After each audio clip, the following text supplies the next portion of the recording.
कल हमने micro propagation और सोमैटिक एम्ब्रियोजेनेसिस के बारे में बात की थी। आज उसकी वायरस इंडेक्सिंग के बारे में बात करेंगे। वायरस इंडेक्सिंग क्यों करते हैं? वायरस इंडेक्सिंग हमें ये पता लगा सकते हैं कि कोई भी पौधा है, उसके जो टिश्यूज़ हैं उसमें वायरस प्रेजेंट है या नहीं है। तो हम उसके लिए क्या करते हैं, जो हमारा परीक्षण किए जाने वाला पौधा यानी कि जिसको हम टेस्ट कर रहे हैं, जो हमारा टेस्ट प्लांट है, उसको हम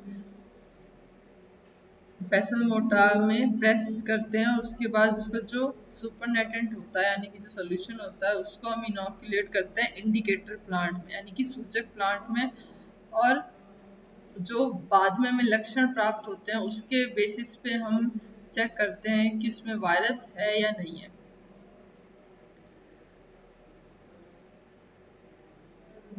और मोस्टली जो हम यहाँ पे इंडिकेटर प्लांट ले रहे हैं वो वही प्लांट होते हैं जो वायरसेस के लिए इजीली उसमें वो एंटर कर सकते हैं और हमें जो बीमारी के लक्षण है वो फिजिकली उस पौधे में दिख सकते हैं। और यहाँ पे जो टेक्निक हम यूज करते हैं वो है एलाइजा यानी कि एंजाइम लिंक्ड इम्यूनोसॉर्बेंट ऐसे, यानी कि इसमें हम क्या करते हैं, जो भी हमारा प्रोटीन है जिसको हमें टेस्ट करना है, हम यहाँ पे एक सबस्ट्रेटम पे एंजाइम फिक्स कर देते हैं और वो एंजाइम क्या होता है, जो हमारा प्रोटीन है जिसको हम टेस्ट कर रहे हैं उसके कॉम्प्लीमेंट्री होता है। तो अब यहाँ पे हो गया क्या, होगा क्या, यहाँ पे हम जो हमारे इम्यून सेल्स होती हैं, बी टी सेल्स और बी सेल्स, इनके बेसिस पे हम क्या करते हैं, यहाँ पे एंजाइम सरफेस पे अटैच करते हैं और जो प्रोटीन हमें मिलता है वायरस या बैक्टीरिया से, जिसका भी हम यहाँ पे इंडेक्स, जैसे फॉर एग्जांपल यहाँ पे हम वायरस इंडेक्सिंग कर रहे हैं तो वायरस का जो प्रोटीन होगा वो उस एंजाइम से लिंक्ड हो जाएगा। और फिर एक डाई होती है, स्पेसिफिक डाई हम यूज करते हैं जिससे उस डाई से उस सॉल्यूशन को, सॉल्यूशन डाई सॉल्यूशन से हम जब वॉश करेंगे उस सबस्ट्रेटम को, तो अगर उसमें वायरस प्रोटीन होगा तो वो एंजाइम से लिंक्ड होगा और फिर वो हमें माइक्रोस्कोप या इलेक्ट्रॉन माइक्रोस्कोप जनरली हम यूज करते हैं उसमें विजिबल हो जाएगा। देन नेक्स्ट हमारा आता है लिमिटेशंस। क्या है लिमिटेशंस? हैं कि जो इसकी जो प्रोडक्शन है वो as compare to other techniques वो बहुत ही लो है। और सोमा क्लोनलाइजेशन जो है ये प्रॉब्लम क्रिएट करता है माइक्रो प्रोपगेशन में। और कुछ जो स्पीशीज होती हैं उसमें रोस्टिंग की प्रॉब्लम हो जाती है और कई जैसे स्पीशीज हैं मैंगो, कोकोनट, उनमें हम माइक्रो प्रोपगेशन नहीं कर सकते। देन एडवांटेजेस, ये एडवांटेज ये है कि हमारे पास अगर एक्सप्लांट का जो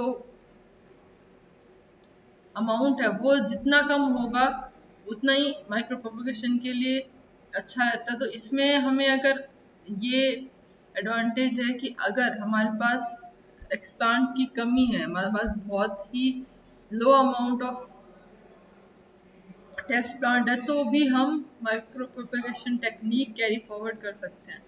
नेक्स्ट है जो ग्रोथ रेट है वो बहुत ही कम हो, इसमें ज़्यादा होती है। तो यानी कि अगर जो एक्सप्लांट हम ले रहे हैं उससे हम करीब करीब 10 लाख प्लांट्स या प्लांटलेट है वो प्रोड्यूस करा सकते हैं।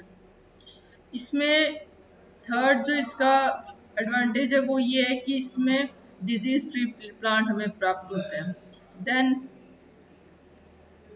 हम डायोसिस पौधों में जो मदर प्लांट है उसको हम अपने डिजायरेबल कैरेक्टर से उसे हम पैदा कर सकते हैं। यानी कि फॉर एग्जाम्पल डायोसिस क्या होता है, जिसमें मेल एंड फीमेल बोथ होते हैं, तो ओवरी और अगर एंथ दोनों है, तो यानी कि अगर हम चाहें तो हम कितने भी उसमें चेंजेस करके हम माइक्रो प्रोपगेशन टेक्निक के द्वारा हम कितने भी तरह के जो प्लांटलेट्स हैं वो ग्रो कर सकते हैं।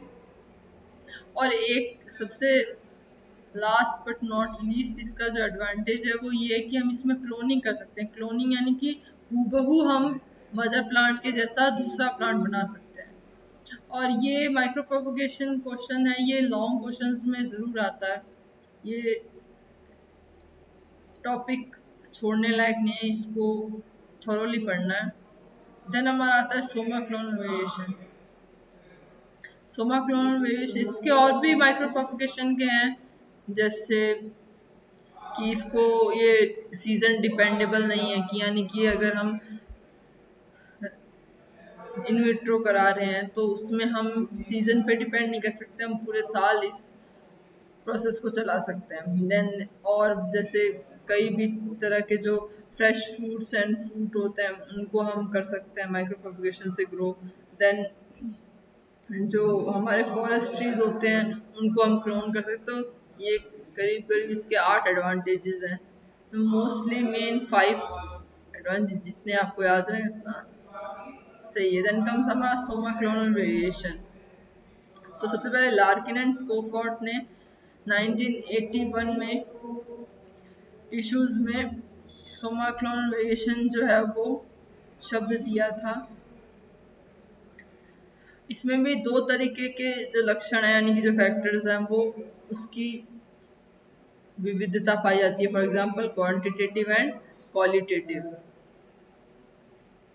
देन हमारा आता है nomenclature of tissue culture progeny, यानी कि हम उसे डिफाइन कैसे करेंगे। जैसे इसमें फॉर एग्जांपल आपका ये शेलेफ ने 1981 में उनको जो टिश्यू है उनसे दोबारा जो हम पौधे प्रोड्यूस कर रहे हैं उनको आर नॉट या आर से,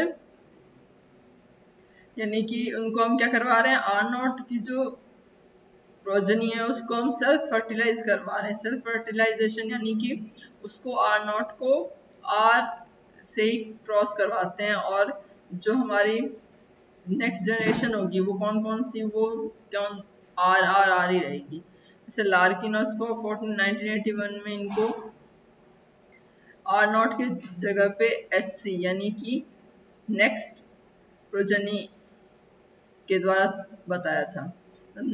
इसमें हमारा जैसे या तो हम इनविट्रो ना करें या फिर इनविट्रो के साथ करें, यानी विदाउट इनविट्रो और विद इनविट्रो।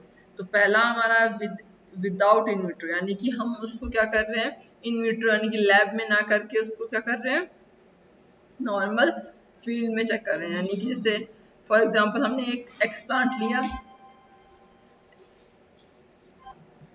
तो विदाउट इनविट्रो सिलेक्शन में हम क्या करते हैं, एक 1 to 2 सेंटीमीटर एक्सप्लांट लेते हैं, उसको फिर हम जो ग्रोथ मीडियम है उसमें डालते हैं, जिससे कैलस में टिश्यू डिफरेंशिएशन होता है। और टिश्यू डिफरेंशिएशन के बाद क्या होगा, जो एक्सप्लांट डिराइव्ड जो कैलस है वो सूट में फॉर्म हो जाएगा, और देन फर्दर वो प्लांट बन जाएगा। प्लांट को हम ट्रांसफर करेंगे फील्ड में, फील्ड के बाद हम करेंगे स्क्रीनिंग। स्क्रीनिंग होती है जांच, यानी कि जो डिजायरेबल करेक्टर्स जो हमारे हैं या ट्रेड्स जो हैं जो हमें चाहिए थे वो उस फील्ड में जो प्लांट्स हैं उनमें वो पाए गए हैं या नहीं, यानी कि वो नेक्स्ट जनरेशन में हमें मिले या नहीं मिले। उसके बाद हम उनको क्या एक तरह से एग्रोनॉमिक ट्रेड के नाम से उन्हें टर्म देते हैं। देन अगर हम इन विट्रो की बात करें तो इन विट्रो में भी हम सिमिलरली क्या करते हैं, हम यहाँ पे एक तरफ एक्सप्लांट लेते हैं सिमिलरली जैसा हमने विदाउट इन विट्रो में किया था।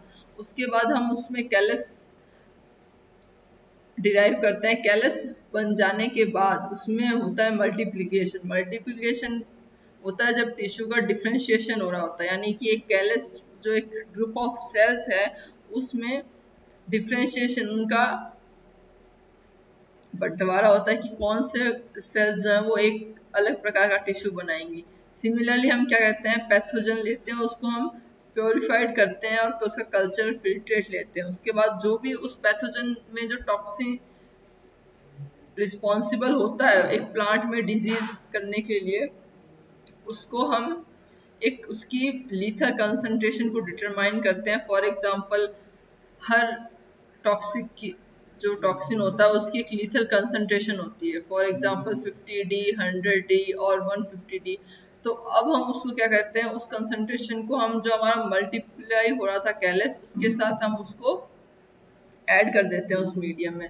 देन उसके बाद आती है टॉलरेंट फेज। टॉलरेंट फेज क्या होता है, ऐसी ऐसी सेल्स जो कि उस टॉक्सिन के प्रति रेजिस्टिविटी दिखाती है, तो वो जो प्लांट सेल्स होंगी वो ग्रो करेंगे, और बाकी जो कि सेंसिटिव है जबकि वो रेजिस्टिविटी नहीं दिखाती, यानी कि ऐसी सेल जो उस टॉक्सिक से रेजिस्टिविटी नहीं दिखा रही हैं वो सेंसिटिव कहलाती हैं। तो ऐसी सेल्स होंगी वो डाई हो जाएंगी, और जो सेल रेजिस्टिव है यानी कि उस टॉक्सिक को वो रेजिस्ट कर पा रही है और फिर वो ग्रो हो पा रही है, हम उनको क्या करेंगे, इन विवो उनकी टेस्टिंग टेस्टिंग कर लेंगे। देन फिर फर्दर वेजिटेटिव प्रोपिगेशन यानी कि सेल्फ पॉलिनेशन से हम उसे क्या करेंगे, हम ईच प्लांट को हम हर रोज में उनको डिस्ट्रीब्यूट कर देंगे। उसके बाद फिर वापस हम उस डिजीज यानी कि जो टॉक्सिन हमें यूज किया था कैलस में उसको उसके प्रति हम फिर से पैथोजन डाल के हम उसकी रेजिस्टिविटी चेक करते हैं, और ये भी हमारी एक तरीके से एग्रोनॉमिक ट्रेल कराती है। ट्रेल या फिर ट्रेड एक ही बात है। देन यहाँ पे आते हैं factors influencing Soma clonal variation, यानी कि ऐसे कौन कौन से कारक हैं जो कि सोमा क्लोनल वेरिएशन को प्रभावित करते हैं। फर्स्ट है जीनोटाइप, यानी कि जो प्लांट हम ले रहे हैं उसका जीन स्ट्रक्चर क्या है, कि यानी कि जो अगर हमें हाइट फॉर एग्जांपल हाइट चाहिए या सीड का जो जर्म प्लाज्म साइटोप्लाज्म है वो हमें बड़ा करना है, तो कौन सा जीनोटाइप हमें चाहिए उस पर डिपेंड करता है कि सोमा क्लोनल वेरिएशन जो टेक्निक है वो कितनी कारगर होगी। देन कम्स एक्सप्लांट सोर्स, यानी कि हमने जो एक्सप्लांट लिया है उसका सोर्स क्या है, मतलब हमने कहाँ से उस एक्सप्लांट को लिया है जिस एक्सप्लांट से हमें पूरा का पूरा एक प्लांट प्रोड्यूस करना है। Then third comes duration of cell culture, कि यानी कि जब हम कल्चरिंग कर रहे हैं सेल की उसका टाइमिंग क्या है। तो फॉर एग्जांपल बैच कल्चर में टाइमिंग ज़्यादा होती है, जबकि फैट बैच में क्या होता है उसमें कंटिन्यूसली हम मीडियम क्या करते हैं उसमें ऐड करते रहते हैं, जबकि कंटिन्यूस में हम क्या कर रहे हैं सेल्स को हटा रहे हैं मीडियम से। तो डिपेंड्स करता है कि हम उस ड्यूरेशन यानी कि सेल को हम मीडियम में कितनी देर तक ग्रो करा रहे हैं। देन हमारा था कल्चर कंडीशन कौन सी, यानी कि हम हॉर्मोन्स कौन से डाल रहे हैं। देन उसके बाद उसमें रोस्टिंग हुई है या नहीं हुई है। देन कल्चर है वो भी ब्लैकिश हो जाता है अगर कल्चर कंडीशंस सही नहीं, यानी कि जो बैलेंस है न्यूट्रिएंट्स का वो इम्प्रॉपर ना हो। देन हमारा आता है कि आधार क्या है, यानी कि किन किन आधार पे हम सोमा क्लोनल वेरिएशन कर सकते हैं। सोमा क्लोनल यानी कि यहाँ पे बात हो रही है ऐसी सोमैटिक सेल्स जो कि क्लोन है मतलब एक जैसी हैं, और उनमें क्या हो रहा है वेरिएशन हम कैसे ला रहे हैं यहाँ पे सोमैटिक सेल से, ना कि गैमेटिक सेल से। तो पहला जो है वो है चेंज इन कैरियोटाइप। कैरियोटाइप एक तरीके की टेक्निक होती है जिससे हम क्रोमोसोम की का स्ट्रक्चर उसका टाइप पता करते हैं। तो यानी कि अगर एक स्पीशीज में दो एलील्स जीन्स की पास पास में है, फॉर एग्जांपल अगर हम हाइट ले रहे हैं और एक तरफ हम कलर ले रहे हैं सीड का, अगर वो आपस में यानी कि वो प्रेजेंट है तो उनका सेग्रीगेशन नेक्स्ट जनरेशन में कितनी परसेंट संभावना है, प्रोबेबिलिटी है कि वो दोनों जीन अगली जनरेशन में साथ में जाएंगी, ना कि क्रॉसिंग। और क्रॉसिंग ओवर में भी ऐसा होता है कि एक जीन जो है वो नेक्स्ट जनरेशन में चली जाती है जबकि दूसरी जीन की फॉर्म है एलील वो नहीं जाती। देन कम्स हमारा क्रोमोसोम नंबर। वैसे अभी जो हम गेहूं का यूज कर रहे हैं वो हाइब्रिड है किस किस का, राई का और N6 वीट का। तो अब यहाँ पे क्या हो रहा है क्रोमोसोम नंबर क्या थे पहले हाफ थे, जब हमने फिर यहाँ पे क्या किया क्रोमोसोम नंबर इंक्रीज किया जिससे प्रोडक्शन ऑफ वीट ज्यादा होने लगा। देन हमारा आता है क्रोमोसोम नंबर का सॉरी जो क्रोमोसोम स्ट्रक्चर है उसमें चेंजेस चेंजेस यानी कि ये होता है क्रॉसिंग ओवर के टाइम। क्रॉसिंग ओवर के टाइम क्या होता है जो क्रोमोसोम है उनकी क्रॉसिंग में होमोलोगस क्रोमोसोम आपस में उनमें जेनेटिक एक्सचेंज होता है, जिसकी वजह से क्या होता है जो स्ट्रक्चर है वो हर जनरेशन में चेंज होता है। लेकिन अगर हम बात करें सोमैटिक सेल्स को यूज करके जब हम क्लोन बनाते हैं तो उसमें क्या होगा जो क्रोमोसोम स्ट्रक्चर है वो एक रहना चाहिए, लेकिन उसमें भी वो अलग हो जाता है। देन कम्स हमारा single gene mutation. Single gene mutation होता है अगर फॉर एग्जांपल एक जीन अगर एक कोई फंक्शन के लिए रिस्पॉन्सिबल है, तो उसमें म्यूटेशन होने की वजह से एंटायर क्रोमोसोम का जो पैटर्न है वो क्या हो जाता है, बदल जाता है। देन है cytoplasmic genetic changes. Cytoplasmic genetic changes होते हैं एपिजेनेटिक्स से। एपिजेनेटिक्स वर्क करती है एनवायरनमेंट पे, और एनवायरनमेंट डिफाइन करता है कि जो हम प्लांट जो हम ग्रो करा रहे हैं वो किस तरफ ग्रो होगा, यानी कि जो हमने डिजायरेबल कैरेक्टर्स उसमें देखे हैं वो हमें मिले हैं या नहीं मिले हैं। देन हमारा था ट्रांसपोजेबल एलिमेंट। ट्रांसपोजेबल एलिमेंट्स ये क्या होता है, हमारे क्रोमोसोम में एक वन पीस ऑफ जेनेटिक और डीएनए पार्ट एक जगह से हटके दूसरी जगह पे लग जाता है, जिस जो कि मोस्टली हमारे सेल ट्यूमर के लिए रिस्पॉन्सिबल होता है। लेकिन मोस्टली जो ये ट्रांसपोजेबल एलिमेंट्स होते हैं ये रिसेसिवली प्रेजेंट होते हैं, ना कि डोमिनेंट। ये तो इसका सेल ट्यूमर में कन्वर्ट होना बहुत कम चांसेस है। देन सेवंथ हमारा था gene amplification and nuclear changes. Gene amplification यानी कि एक ही जीन को हम मल्टीप्लाई कर रहे हैं, तो जिससे क्या हो रहा है, जो हमारा जीन से जो डीएनए से जो आरएनए और आरएनए से जो प्रोटीन बनेगा वो उसमें क्या होगा, उसमें वृद्धि होगी। यानी कि वो प्रोटीन जो हमें कम अमाउंट थोड़ी अमाउंट में मिल रहा था वो अब ज़्यादा मिलेगा। अब बात करते हैं एप्लीकेशन, यानी कि इसके फायदे क्या क्या है। फर्स्ट है कि नोवल वेरिएंट, यानी कि यहाँ पे जो हमें पौधे की एक प्रकार या किस्म मिल रही है वो नोवल है, यानी कि वो सबसे अलग है। बायो 902 एक कह सकते हैं स्पीशीज है 1993 में, और एक और है CIMAP बायो 13 यानी कि सिट्रोनेल। ये बायो 902 और सिट्रोनेल, इन दोनों स्पीशीज को इंडिया में क्या किया जा चुका है, स्वीकृत, यानी कि उसकी मंजूरी मिल चुकी है, जिससे हम उन स्पीशीज को क्या कर सकते हैं, उसका सोमा क्लोन वेरिएशन के टेक्निक के द्वारा उसको हम प्रोड्यूस कर सकते हैं। क्योंकि इसमें जो कैरेक्टरिस्टिक्स हमें चाहिए वो क्या है, सबसे ज़्यादा है। तो जैसे एक है यूस्टोमा ग्रैंडिफ्लोरम, हेमरोकैलिस येलो, पॉलवेनिया टोमेंस्टोसा, पेलेग्रोनियम, टॉर्निया फुनेरी, र्यूपस लेसिनस। तो ये जितनी भी वैरायटी हैं इन क्रॉप्स की, वो उनका सोमा क्लोन वेरिएशन हो चुका है। देन कम्स कि ये जो सोमा क्लोन वेरिएशन है ये डिजीज रेजिस्टेंस होते हैं, जैसे हमने कभी देखा होगा, यानी कि जो हम क्या करते हैं, जो प्योर टॉक्सिन है या फिर जो फूड है, जो कल्चर फिल्ट्रेट है, उनको मिलाकर हम उनसे हम मिलाकर हम क्या करते हैं, उन पौधों में डालते हैं और फिर हम रेजिस्टेंट सेल्स का सिलेक्शन करते हैं। फिर हमारा आता है एबायोटिक स्ट्रेस रेजिस्टेंस, यानी कि जो एबायोटिक स्ट्रेस कौन कौन से होते हैं, इसमें केमिकल्स आते हैं, टेम्परेचर, ह्यूमिडिटी, प्रेशर, इन सब की वजह से जैसे यहाँ पे जो NaCl है वो उसकी कंसंट्रेशन 4 से 5 गुना ज़्यादा करने के लिए हमें क्या करते हैं, उसको हम यूज़ करते हैं ताकि जो प्लांट है वो ज़्यादा बेसिक कंडीशन में ज़्यादा लवणीय कर सॉरी ज़्यादा सॉल्ट कंडीशन में वो सेल्स जो है वो ग्रो कर सके। जैसे निकोटियाना प्लम्बिंगिफोली में जो है हाई एल्यूमिनियम कंसंट्रेशन पाई गई है, और वो क्या है, उससे एल्यूमिनियम को वो उससे रेजिस्टेंट है।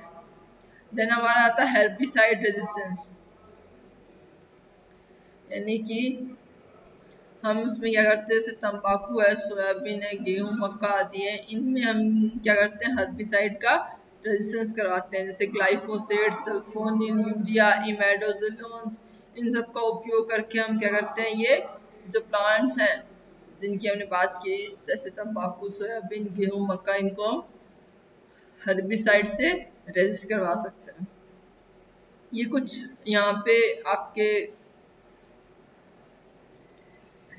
प्लांट स्पीशीज हैं, जो क्रॉप हैं, इनको ये दी गई हैं। इनमें से आप कोई भी चार से पांच एग्जाम्पल आप याद कर सकते हैं। उसके बाद हमारा आता है कि इंसेक्ट रेजिस्टेंट कैसे बना सकते हैं। सबसे पहले ज़ेमेट्रा एट एल ने 1993 में गेहूं में सबसे पहले इसको इंसेक्ट रेजिस्टेंट करवाया था।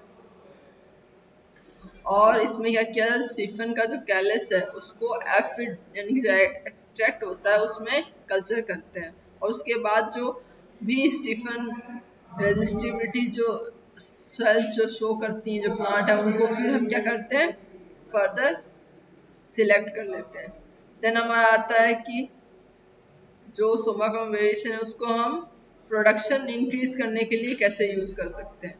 तो अभी सबसे पहले अल्फा अल्फा एक प्लांट है, उसमें हमने सोमा कॉम्बिनेशन करके एक नई स्पीशीज का प्रोडक्शन किया जिसे सिग्मा बोलते हैं। और भी जैसे टेक्निक्स हैं, जैसे पॉलीक्रॉस में हम क्या करते हैं, एक स्पीशीज को दूसरे जीनस के स्पीशीज से क्रॉस करवाते हैं।